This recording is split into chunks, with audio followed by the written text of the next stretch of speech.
Baiklah, terima kasih. Selamat pagi, salam sejahtera bagi kita semua. Selamat bergabung dalam jaringan Zoom meeting ini. Selamat datang di acara webinar mata kuliah pengelolaan sumber daya air. Namun sebelumnya, kami ingin menyapa terlebih dahulu teman-teman yang sudah bergabung dalam jaringan Zoom meeting ini dengan semangat. Selamat pagi semua. Pagi. Pagi. Sekali lagi, selamat pagi semua. Pagi. Pagi. Pagi. Selamat pagi. Terima kasih kepada seluruh peserta yang sudah hadir dalam acara webinar ini. Ya, senang sekali. Perkenalkan, saya moderator yang akan memandu seluruh rangkaian acara ini. Perkenalkan, nama saya Adinda Dian Padang selaku moderator, dan teman saya Andrini Oktavia sebagai pemateri pertama, dan Aziz Setiawan sebagai pemateri kedua. Baiklah, sekali lagi selamat datang dan selamat bergabung dalam acara webinar pengelolaan sumber daya air yang akan mengangkat tema besar, pentingnya mengenal sumber daya air lebih mendalam bagi generasi muda. Dalam acara webinar ini, diharapkan agar generasi muda dapat berperan penting dalam melestarikan sumber daya air. Dan selama beberapa jam ke depan, kita akan disuguhkan oleh beberapa susunan rangkaian acara, yaitu yang pertama kita mulai dengan pembacaan doa, selanjutnya mendengarkan lagu Indonesia Raya, selanjutnya penyampaian materi oleh para pembicara, dan selanjutnya penutupan dan akan diakhiri dengan sesi foto bersama. Selain kita tentunya akan mendapatkan ilmu yang luar biasa dari pemateri kita yang sudah bergabung dalam jaringan Zoom meeting ini, di akhir acara kita akan mengundi 3 orang pemenang yang beruntung untuk mendapatkan hadiah door prize yang telah kami sediakan. Sebelum kita masuk pada sesi yang pertama, dimohon ketika materi berlangsung, teman-teman agar mematikan mikrofonnya dan menyalakan kamera selama acara webinar berlangsung, memencet tombol raise hand terlebih dahulu jika ada yang ingin bertanya atau memberi saran, menggunakan background yang telah disediakan, dan terakhir pas sesi foto nanti diharapkan untuk seluruh peserta agar menyalakan kamera. Baiklah, sebelum kita melakukan acara webinar ini, kita ada baiknya kita berdoa terlebih dahulu yang akan dipimpin oleh saya sendiri. Dan doa kita kali ini semoga kegiatan kita ini diberi kelancaran tanpa ada kendala sedikit pun, dan materi yang dipaparkan baik pemateri 1 dan 2 bisa berguna dan bermanfaat untuk kita semua. Amin. Selanjutnya kita akan mendengarkan lagu Indonesia Raya.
Sebelumnya, maaf mungkin tadi pas memutar lagu Indonesia Raya, mungkin suaranya tidak terdengar ya?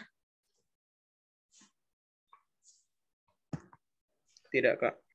Tidak, Kak. Iya, Kak, tidak dengar. Maaf mungkin ada sedikit kendala.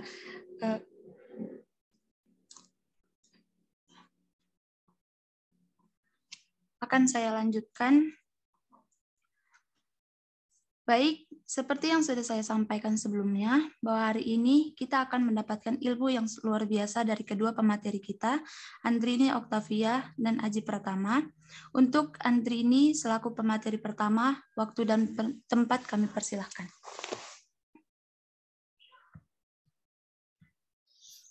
Baik, terima kasih moderator.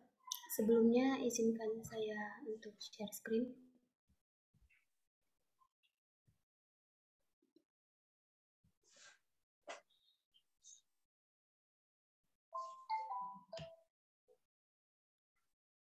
Baik, apa sudah terlihat teman-teman?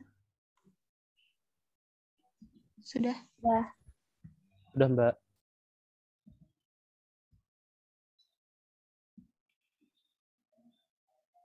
Baik, sebelumnya saya kembali memperkenalkan diri saya. Saya Andrini Oktavia sebagai pemateri pertama.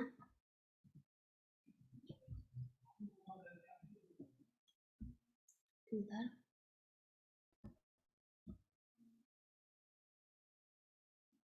Di sini saya akan membahas tentang pemanfaatan sumber daya air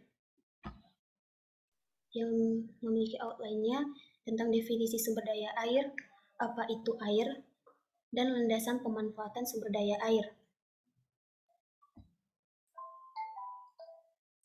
Sumber daya air. Seperti yang pastinya kita sudah mengetahui sumber daya air itu sendiri. Tapi sebelum membahas itu, saya akan membahas sumber daya itu apa. Sumber daya adalah suatu nilai potensi yang dimiliki oleh suatu materi atau unsur tertentu dalam kehidupan. Sumber daya tidak selalu bersifat fisik, tapi juga ada yang non-fisik. Sumber daya ada yang dapat berubah atau bergeser eksistensinya, baik menjadi semakin besar maupun yang menjadi hilang. Dan ada pula sumber daya yang kekal. Salah satunya ialah sumber daya air. Sumber daya air adalah sumber daya berupa air yang berguna atau potensial bagi kehidupan manusia. Sumber daya air merupakan salah satu sumber daya alam yang tergolong tidak hidup atau non-hayati dan dapat diperbaharui. Sumber daya alam yang dapat diperbaharui adalah kekayaan alam yang dapat terus tersedia di alam selama penggunaannya tidak berlebihan, seperti tumbuh-tumbuhan, hewan, mikroorganisme, sinar matahari, angin, dan air.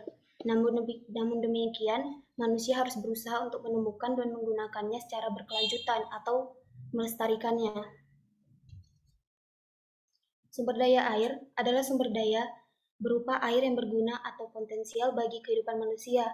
Potensi sumber daya air, khususnya daya air, terhadap kehidupan dan penghidupan manusia serta lingkungannya, ada yang bermanfaat dan ada pula yang merugikan.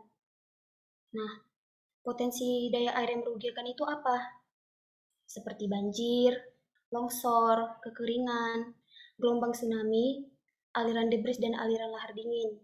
Sedang yang dapat dimanfaatkan adalah untuk pembangkit tenaga listrik. Apa itu air? Teman-teman, permukaan bumi terdiri atas daratan dan air. Keberadaan air di bumi berdasarkan tempat terdiri atas air permukaan, air tiga tanah, air hujan, dan air laut.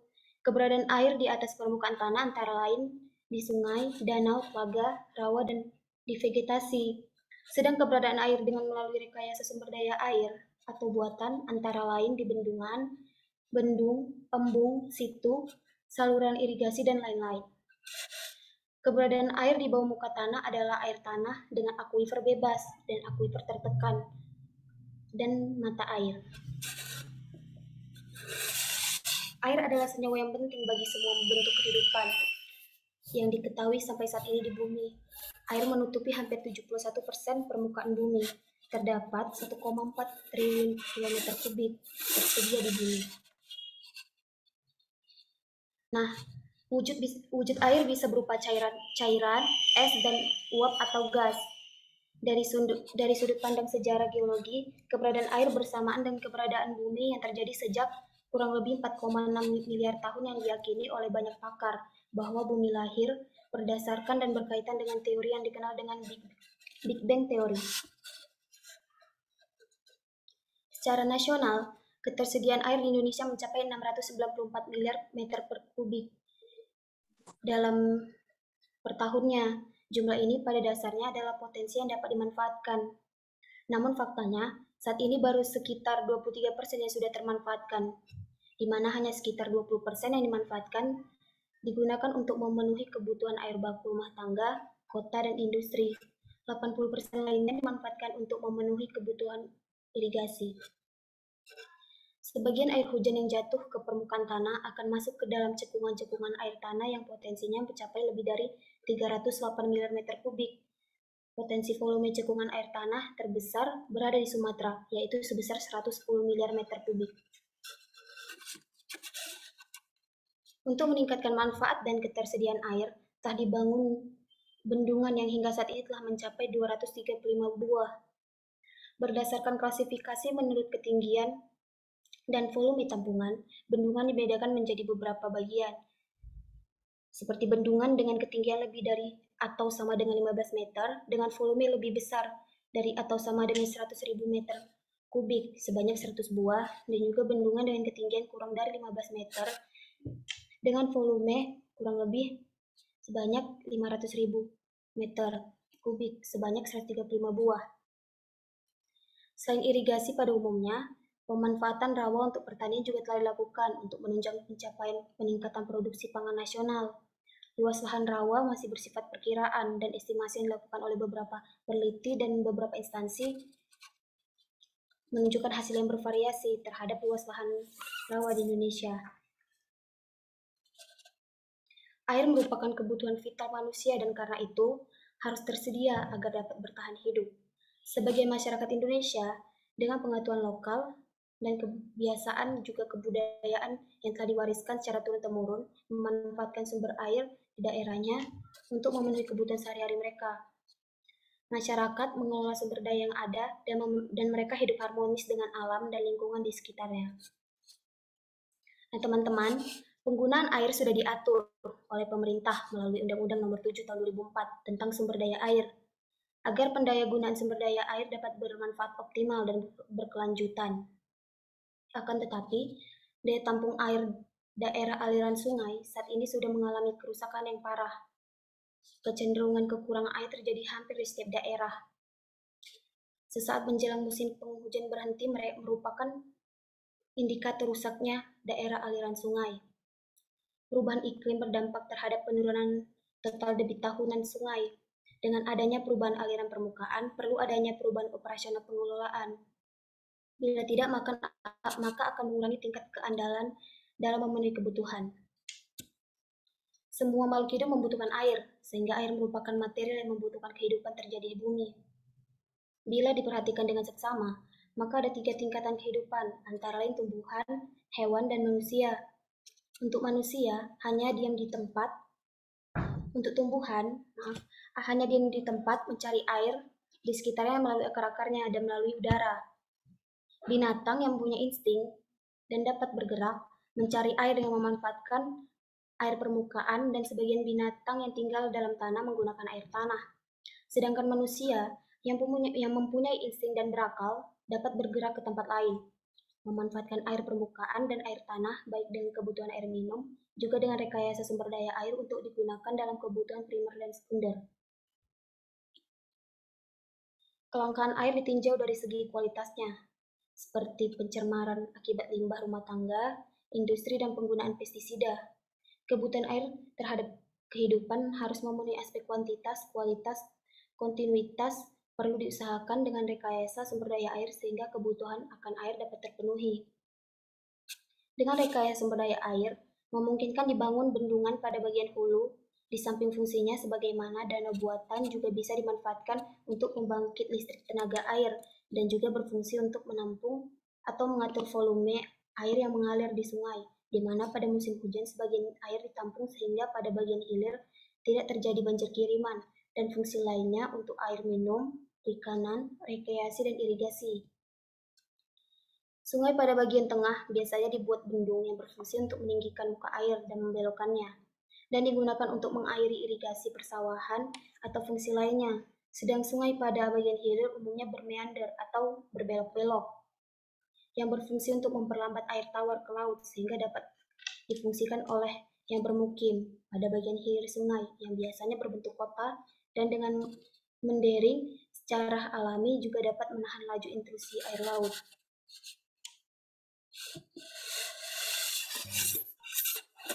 Kemudian ada landasan pemanfaatan sumber daya air. Manusia membutuhkan air dalam berbagai hal, seperti untuk kebutuhan domestik, keperluan berbagai usaha pertanian atau pelayaran, bahkan untuk kepentingan komersial dalam berbagai bidang, seperti industri atau pertambangan. Degradasi sumber daya air banyak disebabkan dari pemanfaatan air oleh manusia, terutama bila eksploitasinya tidak memperhatikan berbagai aspek penting dalam penyelamatan eksistensi, kuantitas dan kualitas sumber daya air itu sendiri.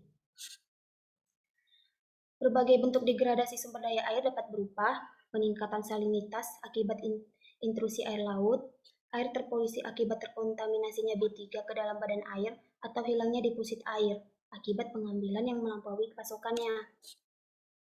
Oleh karena itu, di dalam pemanfaatan sumber daya air dibutuhkan cara pandang yang mempunyai landasan yang mendasar, agar eksistensi sumber daya air dapat terjaga, dan komposisi hidrologisnya tetap seimbang, sehingga dapat menopang kehidupan makhluk hidup yang ada di bumi. Ada 4 landasan penting dalam pemanfaatan sumber daya air, yakni landasan fisiologis, landasan sosiologis, landasan etika dan moral, juga landasan yuridis. Untuk landasan fisiologis, eksistensi air bukan hanya dibutuhkan oleh manusia, melainkan diperlukan oleh semua makhluk hidup di bumi ini.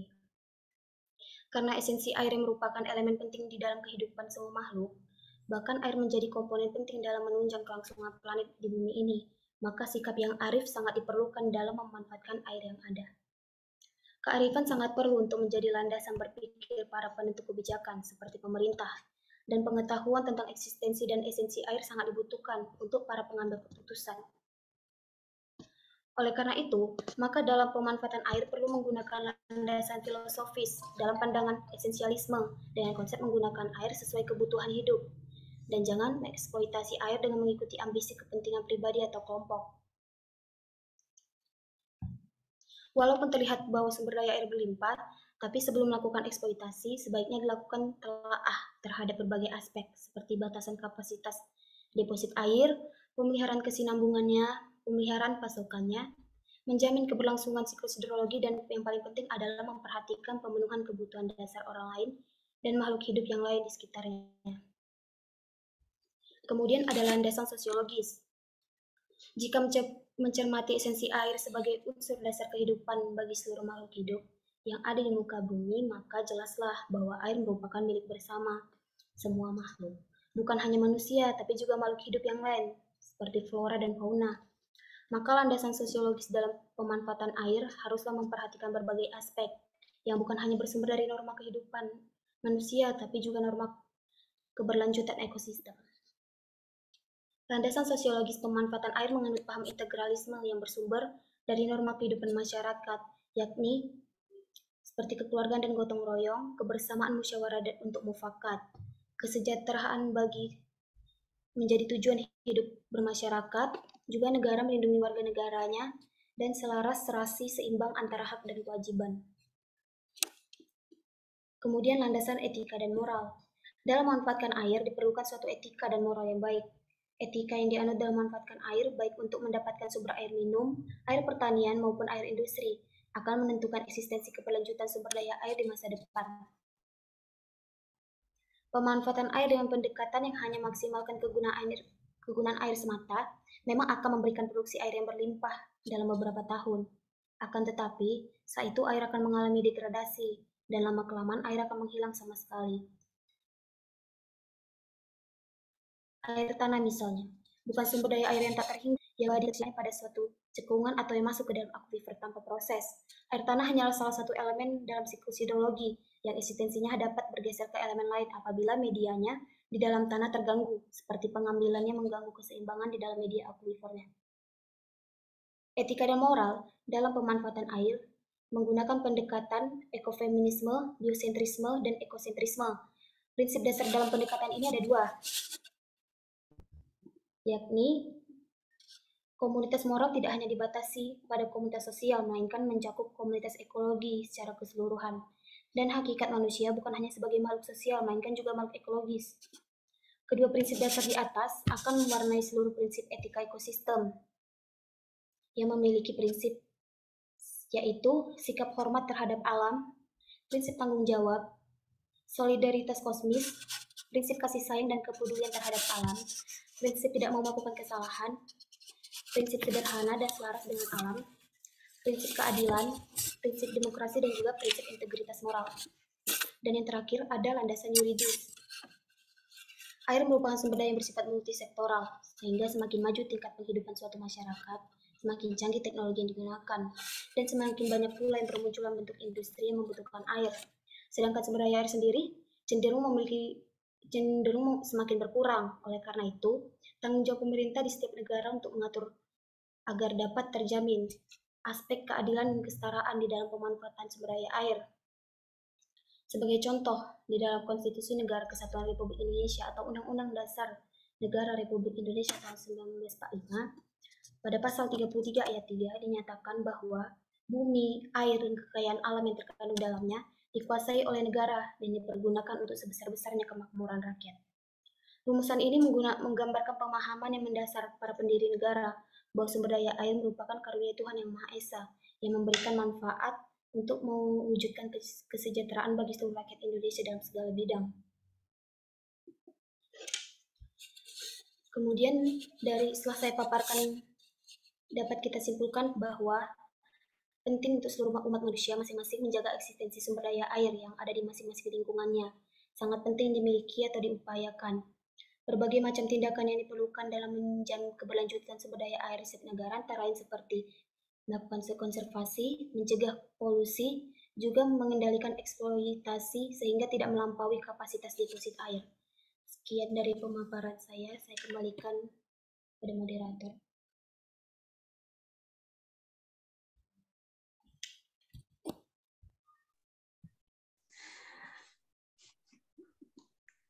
Terima kasih kepada Andrini Tavia selaku pemateri pertama. Bisa kita lanjut langsung untuk materi yang kedua kepada Haji Setiawan selaku pemateri kedua. Waktu dan tempat kami persilahkan. Baik, sebelumnya saya akan izin share screen dulu ya teman-teman ya.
Oke.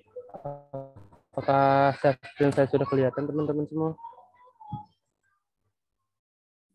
Kelihatan. Halo, oke. Sudah kelihatan kan? Sudah, Bang. Kelihatan. Baik. Sudah, Maaf, Bang ini Haji. ada kendala jaringan. Sudah? Sudah, Bang Haji. Oke. Baiklah. Saya harap semua masih pada semangat ya teman-teman untuk kegiatan webinar kita hari ini. Nah, sebelumnya saya izinkan saya perkenalkan diri. Nama saya Aji Setiawan. Saya dari mahasiswa dari Universitas Negeri Medan, Prodi S1 Teknik Sipil, yang mana pada hari ini saya akan menjadi pemateri 2, yang mana membawa topik mengenai konservasi air tanah. Nah, yang mana polusi air tanah dapat menimbulkan permasalahan yang serius jika tidak diperhatikan. Hal ini karena air tanah merupakan sumber daya air yang dimanfaatkan oleh sebagian besar penduduk untuk memenuhi kebutuhan air bersih dan air minum. Nah, air tanah merupakan air yang menempati rongga-rongga pada lapisan geologi dalam keadaan jenuh dan dalam jumlah yang cukup, atau identik dengan aquifer. Nah, air tanah merupakan salah satu sumber kebutuhan air bagi kehidupan makhluk di muka bumi ini, teman-teman. Pengelolaan air tanah sangat diperlukan baik secara teknis maupun non-teknis. Disesuaikan dengan perilaku air tanah meliputi keterdapatan, penyebaran, ketersediaan, dan kualitas air tanah serta lingkungan keberadaannya.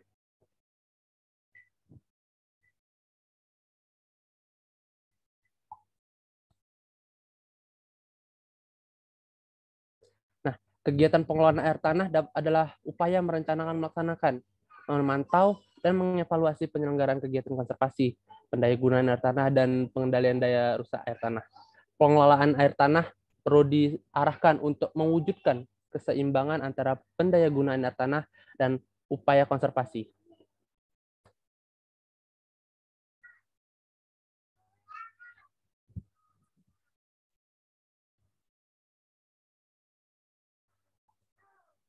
Nah, air tanah ini tadi udah ya, kita masuk tadi ya. Nah, masuk ke pencemaran air tanah. Yang mana pencemaran air tanah ini merupakan sebuah kondisi di mana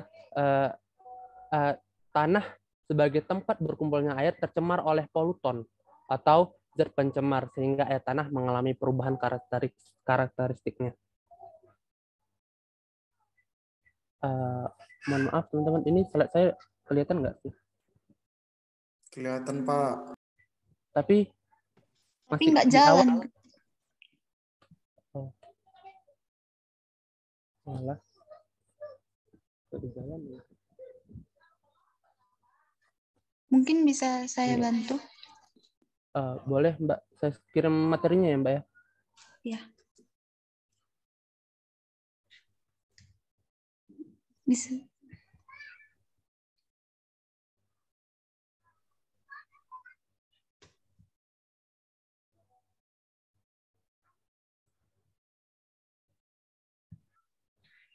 Maaf ya teman-teman semua ya, ada kendala tadi. Oke. Masuk ke slide keempat ya Mbak. Bentar. Slide keberapa tadi? Keempat. Pencemaran air tanah. Oke. Bentar. Oke, saya ulang ya. Pencemaran air tanah itu merupakan sebuah kondisi di mana tanah sebagai tempat berkumpulnya air tercemar oleh polutan atau zat pencemar sehingga air tanah mengalami perubahan karakteristiknya. Secara umum, pencemaran air tanah seperti adanya bahan lain yang berasal dari apakah itu aktivitas manusia atau proses alamiah atau seperti intrusi air laut ya. Itu menyebabkan kandungan dari air tadi akan melebihi nilai tertentu yang menyebabkan fungsi dari air menjadi terganggu.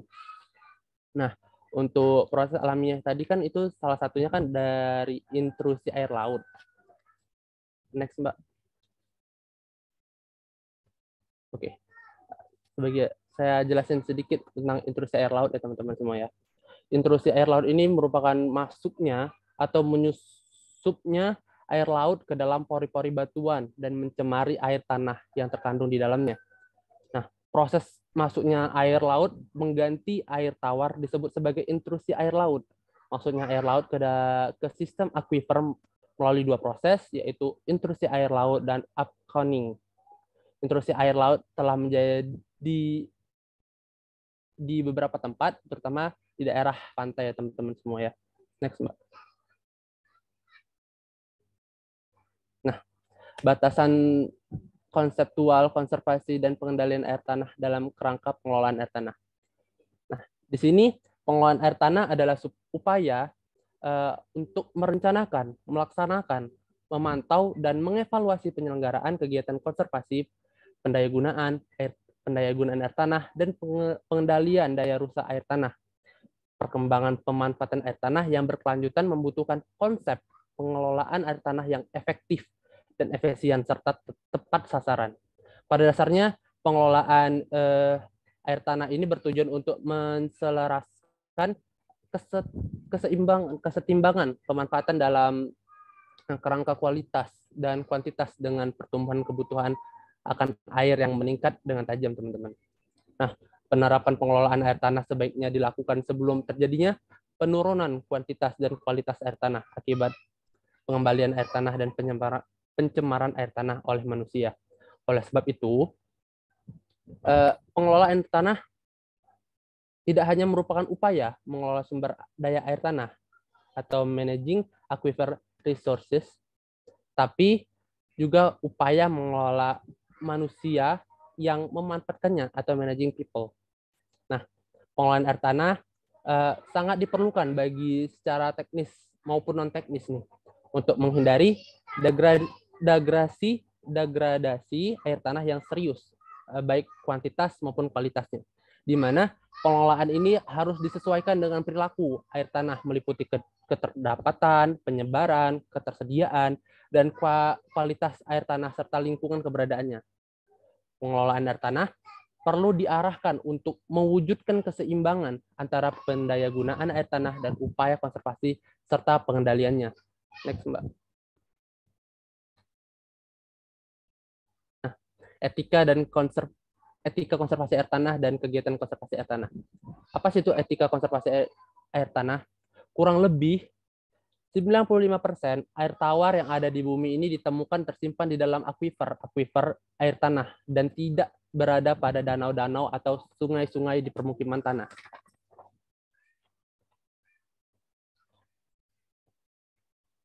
Bahkan aquifer ini memberikan suplai air yang sangat berharga bagi sungai-sungai di permukaan. Oleh karena itu, air tanah adalah sumber daya air penting yang memerlukan konservasi sehingga pemanfaatannya dapat berkelanjutan, bukan hanya untuk kepentingan manusia tentunya, namun juga untuk keseimbangan ekosistem yang bergantung pada air tanah tersebut. Di Indonesia, kontribusi air tanah sebagai sumber air baku adalah penting. Kemungkinan hingga saat ini lebih dari 150 juta penduduk Indonesia terpenuhi kebutuhan air bersihnya dari sumber daya air tanah. Akan tetapi, dari tahun ke tahun, persediaan air tanah yang ada dan kian menipis, bahkan dikatakan untuk masa mendatang persediaan air tanah di bumi ini akan habis jika eksploitasi air tanah dilakukan secara maksimal tanpa memikirkan pengelolaannya. Hal ini sangat memungkinkan terjadi mengingat kebutuhan air akan meningkat sejalan dengan peningkatan jumlah penduduk, peningkatan daerah urban, peningkatan jumlah air yang digunakan per kapita, peningkatan kebutuhan sanitasi, peningkatan kebutuhan industri dan pertanian, serta tantangan lain yang sejalan dengan kemajuan peradaban kehidupan manusia. Nah, kegiatan konservasi air tanah. Kegiatan konservasi air tanah ini, teman-teman, merupakan bagian dari pengelolaan sumber daya air terpadu. Telah diatur dalam Undang-Undang Sumber Daya Air Bab 3 yang kemudian diperinci dalam Rancangan Peraturan Pemerintah mengenai Air Tanah tahun 2007. Dalam pelaksanaannya, kegiatan konservasi air tanah masih memerlukan pedoman yang lebih rinci agar kegiatan konservasi tersebut dapat berjalan dengan optimal. Berdasarkan batasan antara konservasi dan pengendalian air tanah, konservasi air tanah antara lain mencakup kegiatan, yaitu seperti kegiatan perlindungan dan pelestarian air tanah, pengawetan dan penghematan air tanah, penentuan zona konservasi air tanah. Lanjut, Mbak. Nah, kita masuk di perubahan karakteristik. Pada air tanah memiliki perubahan karakteristik yang cukup familiar, yaitu ada 3 bentuk, baik itu bentuk fisik, kimiawi, dan biologi. Yang mana dari bentuk fisik ini terjadi perubahan pada air yang bisa dilihat dan dirasakan oleh panca indera, seperti berubahnya tingkat kejernihan air, suhu, warna, dan rasa air tanah itu sendiri. Nah, untuk yang selanjutnya itu kimiawi, itu berubahnya pH atau tingkat keasaman dan kandungan zat kimia di dalam air tanah. Dan yang terakhir itu ada biologi, munculnya bakteri-bakteri berbahaya di dalam air tanah. Nah, jika nih semua karakteristik sudah diperiksa di laboratorium, maka akan mendapatkan angka-angka atau nilai dari kandungan tersebut. Nah, itu bisa kita bandingkan dengan baku mutu air tanah.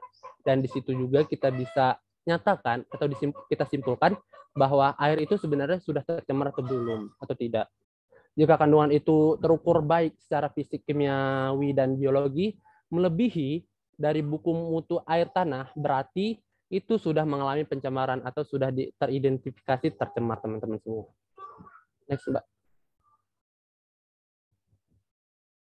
Nah, menurut Dr. Insinyur M. Bisri MS, air tanah merupakan satu bagian dari sistem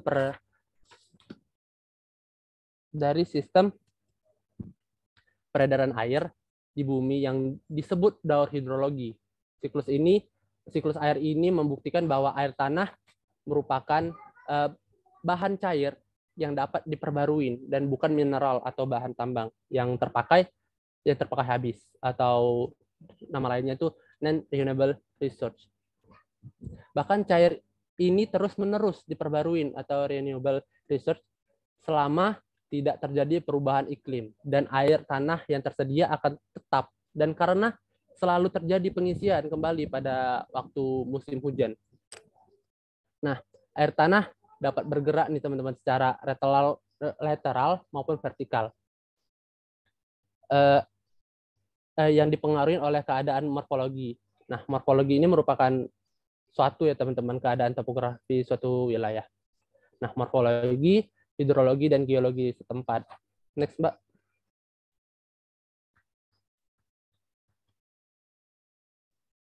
Oke, selanjutnya.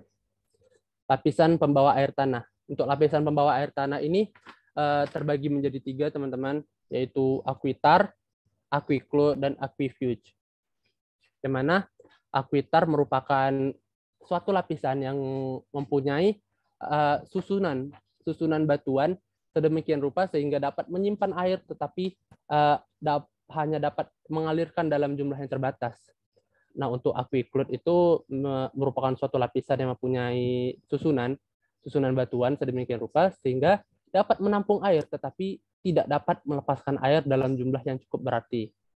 Nah, yang ketiga itu ada aquifuge, merupakan suatu lapisan yang mempunyai susunan batuan sedemikian rupa sehingga tidak dapat menampung maupun melepaskan air, atau bisa disebut dengan sama sekali kedap air. Next, Mbak. Nah, untuk penyebaran air tanah di Indonesia sendiri itu akumulasi dan penyebaran air tanah ditentukan oleh berbagai faktor, antara lain curah hujan, morfologi, dan geologi. Curah hujan di Indonesia umumnya tinggi, antara 1.000 mm sampai 6.000 mm rata-rata per tahun.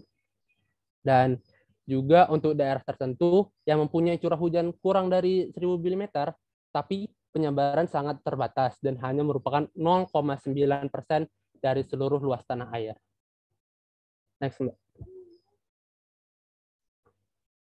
apa sih itu konservasi air tanah? Mungkin ada yang tahu beberapa dari kita semua, tapi saya jelasin kembali. Konservasi air tanah ini adalah upaya melindungi dan memelihara kondisi atau lingkungan air tanah guna mempertahankan mempertahankan kelestarian atau ketersediaan baik dalam kuantitas maupun kualitas demi keberlangsungan fungsi dan kemanfaatannya untuk memenuhi kebutuhan makhluk hidup baik sekarang maupun yang akan datang nanti. Nah, secara singkat itu konservasi air tanah merupakan suatu kegiatan atau tindakan untuk terus melestarikan sumber daya air tanah yang tersedia. Next, Mbak. Nah, konservasi air tanah itu mencakup 3 hal, yaitu perlindungan dan pelestarian air tanah, pengawetan air tanah dan penghematan air tanah, dan yang ketiga itu penentuan zona konservasi. Next, Mbak. Nah, untuk jenis konservasi air tanah itu terbagi menjadi 2, yaitu metode vegetasi dan juga metode teknologi. Untuk metode vegetasi itu seperti reboisasi dan penghijauan. Yang seperti kita ketahui, tujuan dari penghijauan itu seperti supaya air tanah tersimpan di suatu kawasan yang memiliki lahan, hutan, atau tanaman yang sangat banyak. Dan berikutnya itu pembuatan hutan kota dan taman kota, pembuatan jalur hijau dengan tanaman keras di tepi jalan atau lapangan, dan juga pengaturan ketat perubahan atau pembangunan lahan. Nah, berikutnya itu ada metode teknologi, yang mana metode teknologi ini seperti sumur atau saluran resapan dan bipori, yang mana bipori ini untuk meresapkan air dan sebagai rongga udara, dan juga untuk tanaman berfungsi sebagai menyuburkan tanamannya juga bisa. Yang kedua ada seperti rora. Rora itu seperti parit buntu sejar kontur, tujuannya untuk menjebak dan meresapkan air. Berikutnya itu ada mulsa vertikal. Mulsa vertikal itu penggunaan mulsa atau sisa tanaman pada parit bertara sering untuk mengurangi laju air mengalir. Dan yang terakhir itu ada embung atau bangunan yang berbentuk cekung atau bangunan kecil untuk menampung air hujan sebagai cadangan.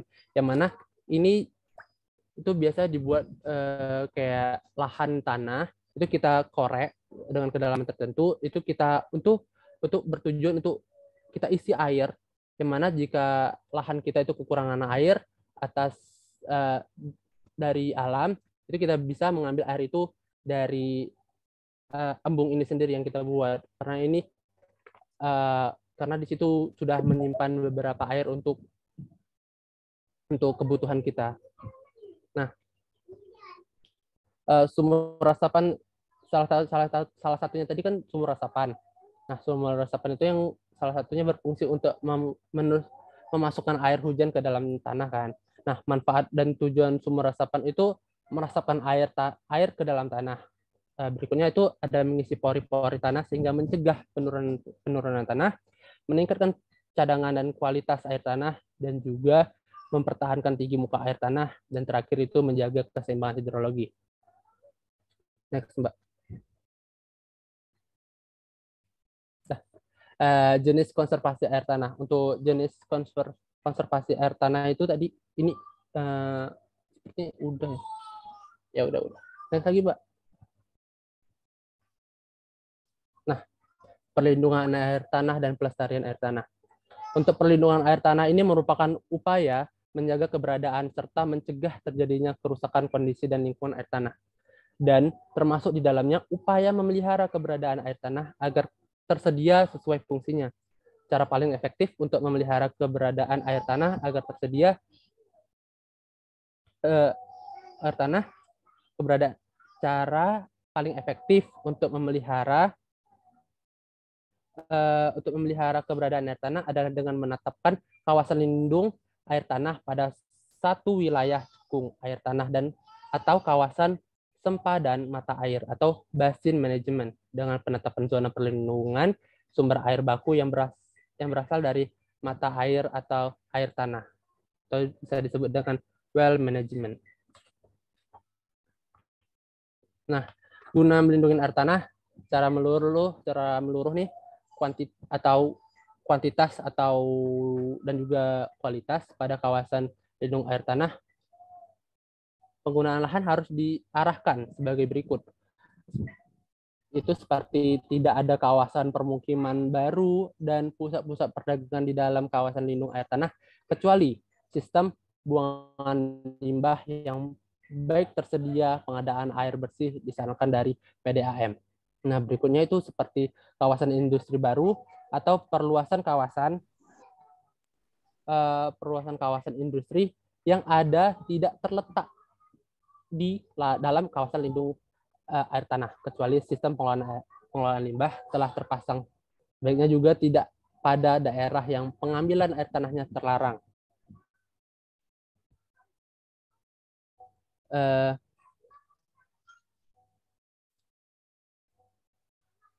Yang berikutnya itu seperti tempat pembuangan sampah akhir atau bisa disebut TPA, sebaiknya tidak berada dalam kawasan lindung air tanah. Selanjutnya ada infrastruktur perhubungan atau jalan raya, jalan kereta api, pelabuhan udara, dan lain sebagainya, serta pengambilan bahan galian untuk bangunan di dalam kawasan lindung air tanah hanya setelah ada penyelidikan rinci. Nah, selanjutnya itu ada penggalian dalam kawasan lindung, dibatasi atau dilengkapi dengan upaya-upaya pencegahan. Dan yang terakhir itu ada konservasi penggunaan lahan yang ada sekarang ini. Sebaiknya juga seluruh daerah berhutan, ini seluruh daerah berhutan dan pertanian. Pelestarian air tanah. Kita masuk ke pelestarian air tanah ya teman-teman semua. Pelestarian air tanah merupakan upaya menjaga kelestarian kondisi dan lingkungan air tanah agar tidak mengalami perubahan. Pelestarian air tanah dapat dilakukan dengan 3 cara. Yang pertama itu pelestarian fungsi daerah imbuhan air tanah termasuk mata air dengan vegetasi.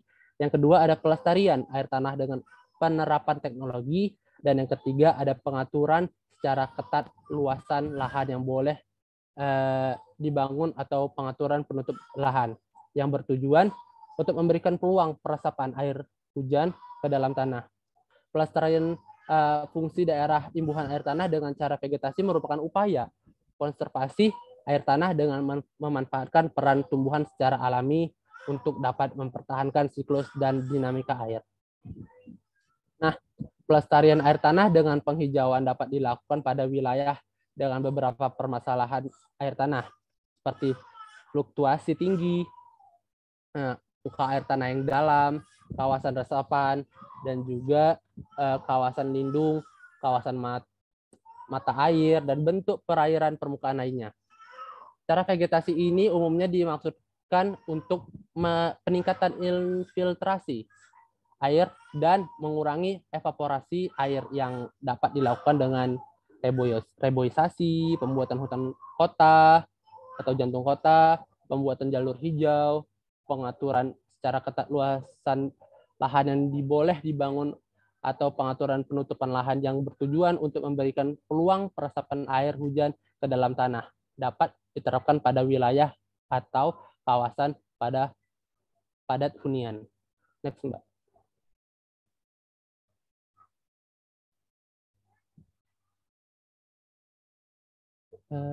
Boleh next, Mbak. Next. Nah, apa sih tujuan dari konservasi air tanah itu untuk kita?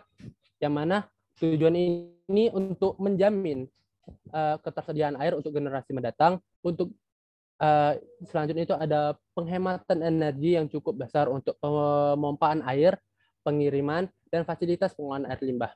Dan yang ketiga itu ada konservasi habitat, yaitu penggunaan air di samping untuk manusia juga untuk pelestarian habitat organisme lain di alam.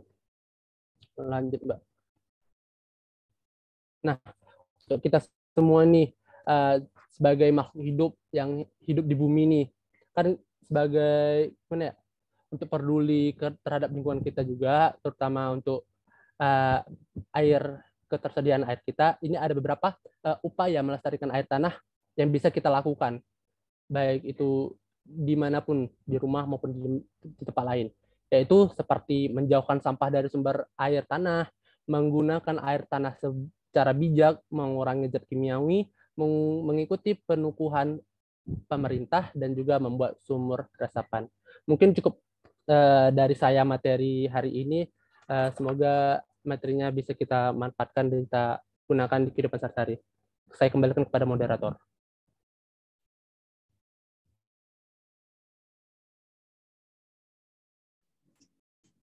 Terima kasih untuk kedua pemateri kita. Dan kali ini kita masuk di sesi tanya-jawab. Jika ada yang ingin bertanya, boleh memencet fitur raise hand atau mengetik pertanyaan di kolom komentar yang ada di pojok bawah. Kami persilahkan.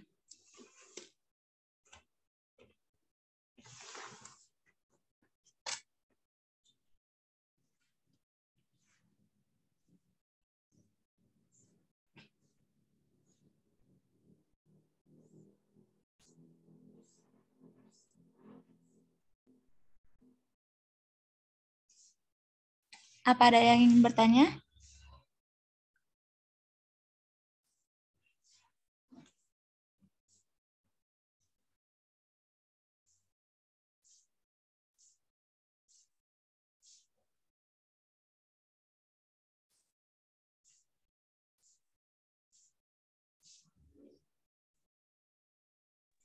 Izin bertanya boleh?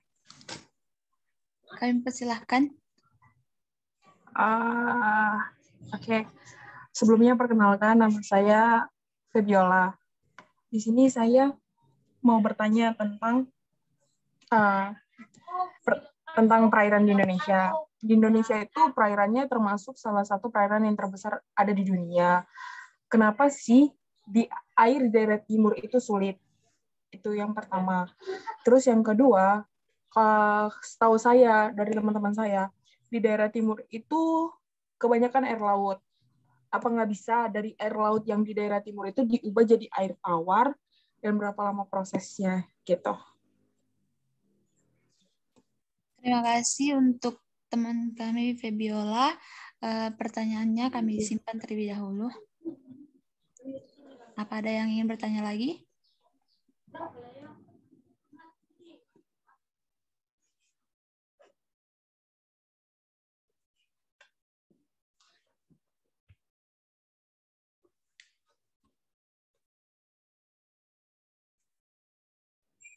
Perkenalkan, nama saya Anulia Sirza.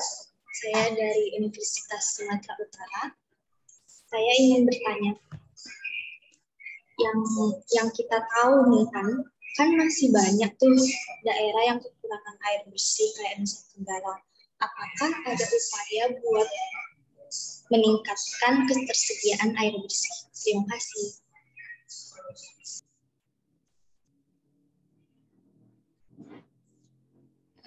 Baiklah, terima kasih untuk saudari Anindya. Pertanyaannya kami simpan.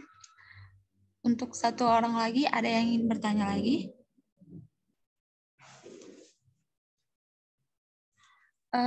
Buat tadi yang sudah bertanya, dimohonkan bisa untuk mengetik kembali pertanyaannya di kolom komentar.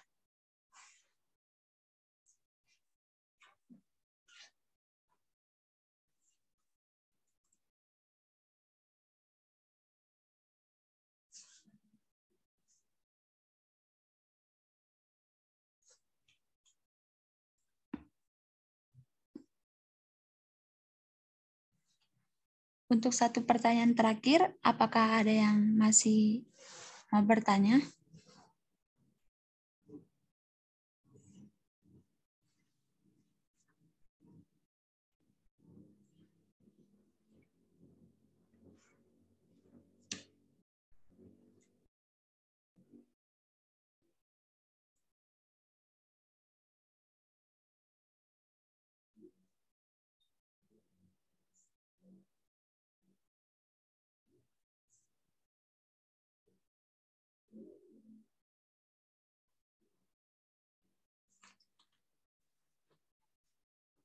Kami ingatkan sekali lagi, untuk tadi yang bertanya, dimohonkan untuk mengetik kembali pertanyaannya di kolom komentar ya teman-teman.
Baiklah, sepertinya tidak ada lagi yang ingin bertanya ya teman-teman. Buat pertanyaan dari Kak Febiola, untuk Kak Andrini, boleh bantu menjawab. Waktu dan tempat saya persilahkan. Baik, saya akan menjawab pertanyaan dari Saudari Febiola Selvina. Kenapa sih air di daerah timur itu sulit, sementara Indonesia itu termasuk 5 negara terbesar akan perairan? Untuk daerah timur itu airnya sulit lebih karena fasilitas yang kurang memadai, karena jarak sumber daya air yang ada untuk ke pemukiman warga itu sendiri cukup jauh. Jadi untuk itulah kenapa untuk daerah timur itu sendiri kurang memadai. Sedangkan perairan di daerah timur cukup banyak. Apakah susah? Apakah sulit? Air laut diubah menjadi air tawar. Sebenarnya untuk air laut diubah menjadi air tawar itu tidak sulit, cuman prosesnya cukup lama. Prosesnya itu dikenal dengan istilah desalinasi, yaitu mengurangi kadar garam yang terkandung pada air laut sampai pada level tertentu, sehingga air laut tersebut layak untuk dipergunakan seperti halnya air tawar. Ada beberapa proses dalam desalinasi, namun yang dikenal itu masih 2. Contohnya itu seperti multi-stage flash distillation system dan reverse osmosis system. Kalau untuk multi-stage flash distillation system itu adalah sistem distilasi biasa, yaitu air laut dipanaskan untuk menguapkan air laut. Air laut dipanaskan untuk menguapkan air laut, dan kemudian uap air yang dihasilkan dikondensasi untuk memperoleh air tawar yang ditampung di tempat terpisah sebagai hasil dari proses distilasi itu sendiri. Untuk sistem reverse osmosis system itu atau sistem RO yang digunakan untuk memurnikan air tawar. Sistem RO yang dipakai dalam desalinasi yaitu air laut akan diolah.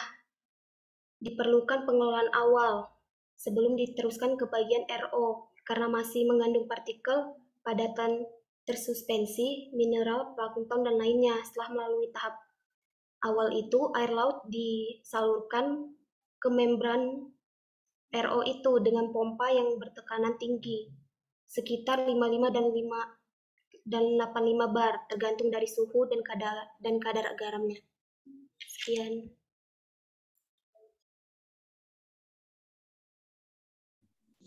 Terima kasih untuk Saudari Andrini yang telah menjawab pertanyaan. Buat Saudari Febiola, apakah jawaban dari teman saya bisa diterima?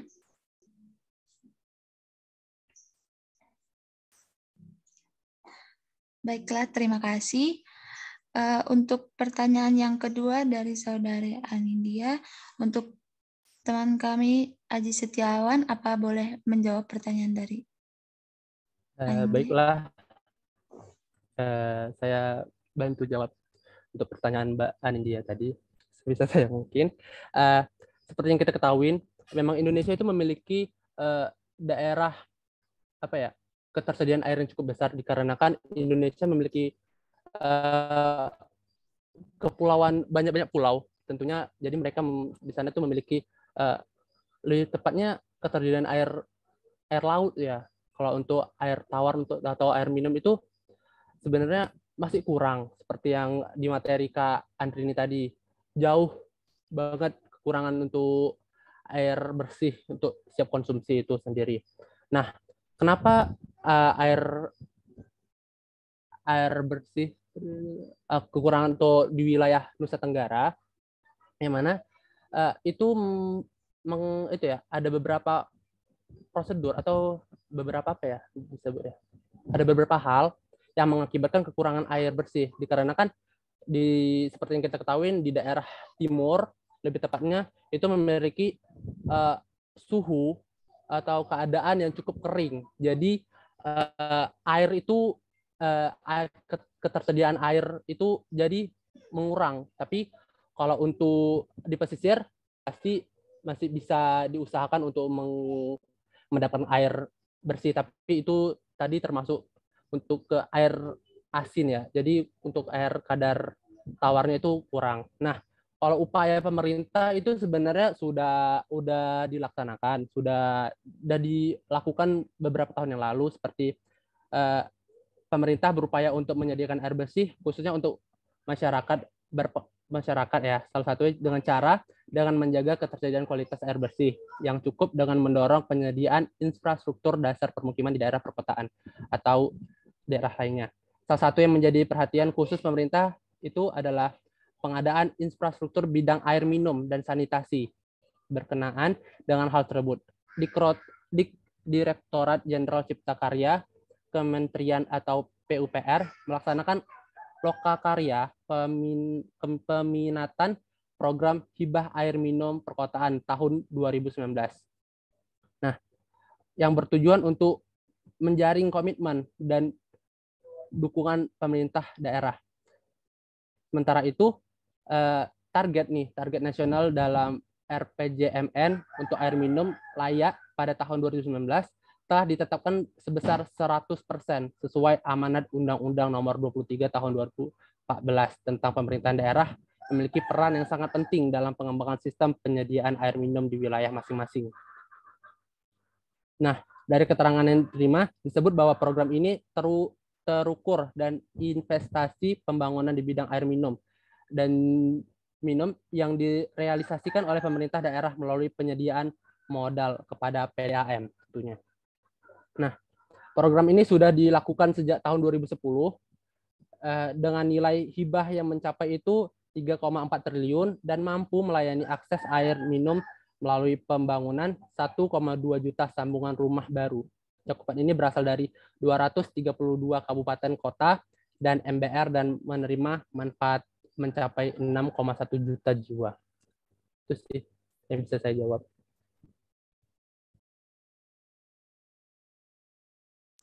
Terima kasih, Kak. Terima kasih kembali. Baik, terima kasih untuk Saudara Aji Setiawan yang telah menjawab pertanyaannya, dan terima kasih juga kepada yang sudah bertanya. Saya yang bertanya sekali lagi, apakah untuk yang terakhir, apakah ada yang ingin bertanya kembali? Satu orang terakhir.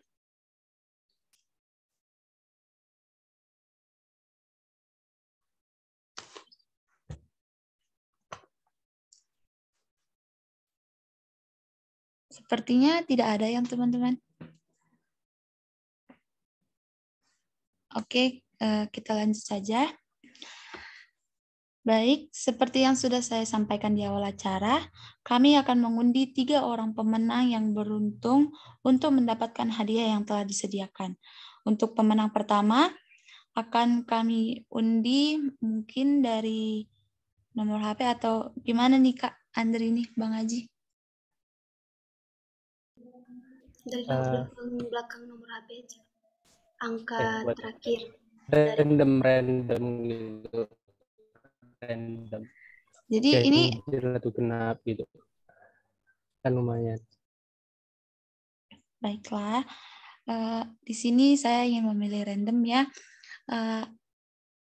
Tolong untuk nanti yang saya sebutkan bisa raise hand nanti ya teman-teman. Saya undi dari yang nomor HP-nya belakangnya 4. Ada? Yang nomor HP-nya di belakangnya 4. Boleh Jadi, raise hand? Kalau nggak ada, ini pemateri boleh ikut nggak, Kak? Kita kasih kesempatan dulu untuk peserta ya, Bang Haji. Oke. Wah, kayaknya nggak ada nih. Atau kita ganti ya? Nggak mau hadiah. Lumayan loh. Ada itu. Ada. Oh, ada. Siapa? Ada 2 orang ya, teman-teman. Siapa? Pilih lagi, Kak. Random lagi, Kak. Atau depannya berapa itu? Karena ada 2 nih ya. Kita memilih 1 orang nih untuk pemenang pertama. Karena ada 2 orang, jadi saya ingin dari 2 orang ini, yang dari nomor HP-nya di depan 4 itu. Tunggu Kak. Itu si Gilang pertama itu nggak jadi Raisen tuh, Kak. Oh, nggak jadi Raisen lah. Gimana nih, kalau nggak jadi biar langsung Kak Intan aja yang menang. Gimana nih teman-teman? Gimana? Tanya dulu Bang Gilang lah. Bang Gilang gimana? Orang tadi. Malu-malu mungkin Bang Gilang ini. Berarti Malu-malu ya dapet hadiah. untuk Kak Intan aja lah udah. Oke. Selamat buat Kak Intana yang telah mendapatkan hadiah door prize dari kami. Untuk pemenang kedua, kita undi mungkin, gini. Ada nggak yang ulang tahun hari ini banget kita? Biar sekalian kado ulang tahun.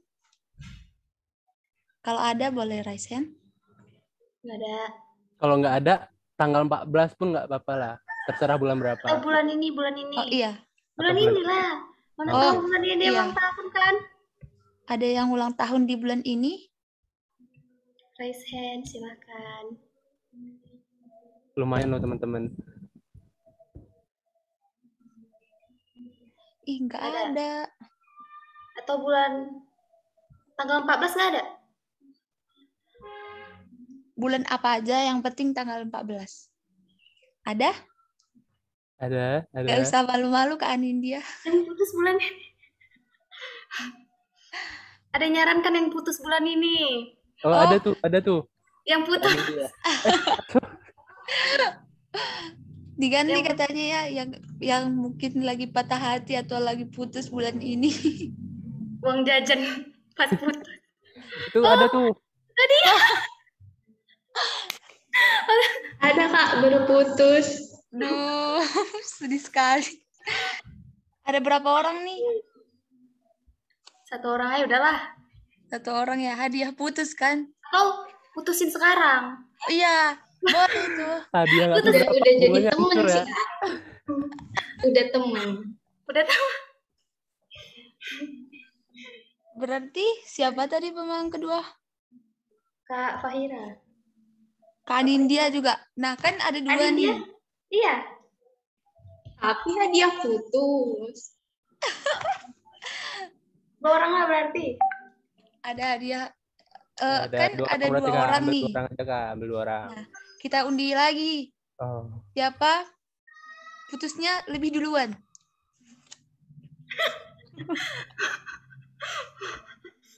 Kak Fahira boleh dibilang gitu kan tanggal berapa, terus Kak Anindya tanggal 5 berapa? Kak putusnya. Hah? 56.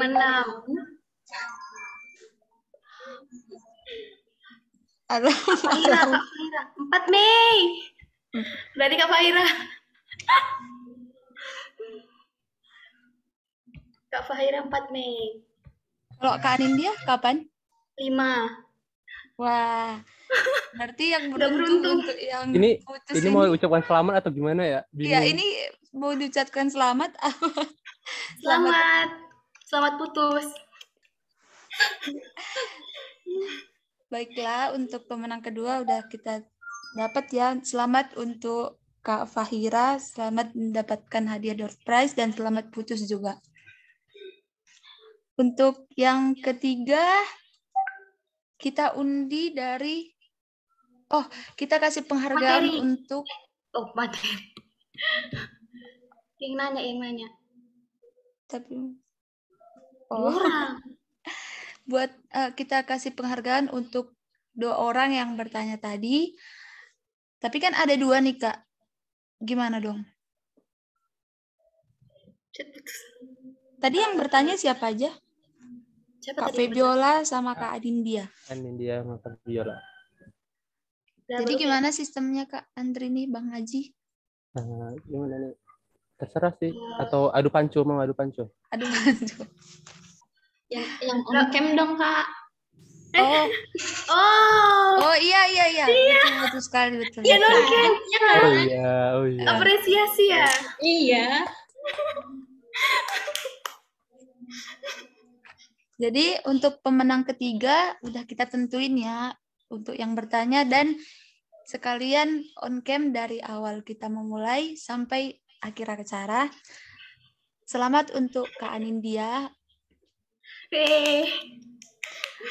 Boleh applause untuk kita semua, teman-teman. Oke. Nah, Baiklah, kita lanjut. Selamat untuk para pemenang. Kita lanjutkan sekarang untuk sesi foto bersama ya, teman-teman. Untuk seluruh peserta, boleh diharapkan untuk mengaktifkan kamera supaya kita bisa screenshot.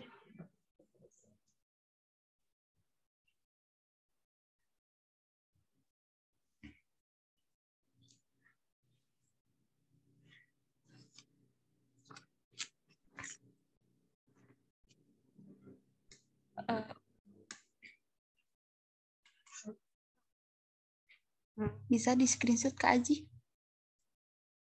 Baik. Dalam hitungan ketiga ya teman-teman. Dalam hitungan ketiga ya teman-teman. Ini slide 1. 1, 2, 3. Oke. Slide 2, kasih senyum terbaiknya. 1, 2, 3. Oke. Terima kasih.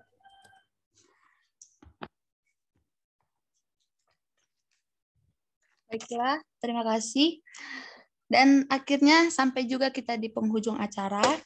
Terima kasih kepada seluruh peserta yang telah hadir pada acara webinar kali ini. Jika ada kesalahan kata atau penyampaian kami yang kurang baik, mohon dimaafkan. Sekian dan terima kasih. Kami pamit undur diri. Sudah bisa keluar rumah ya teman-teman. Terima kasih. Semoga yang bermanfaat ya teman-teman.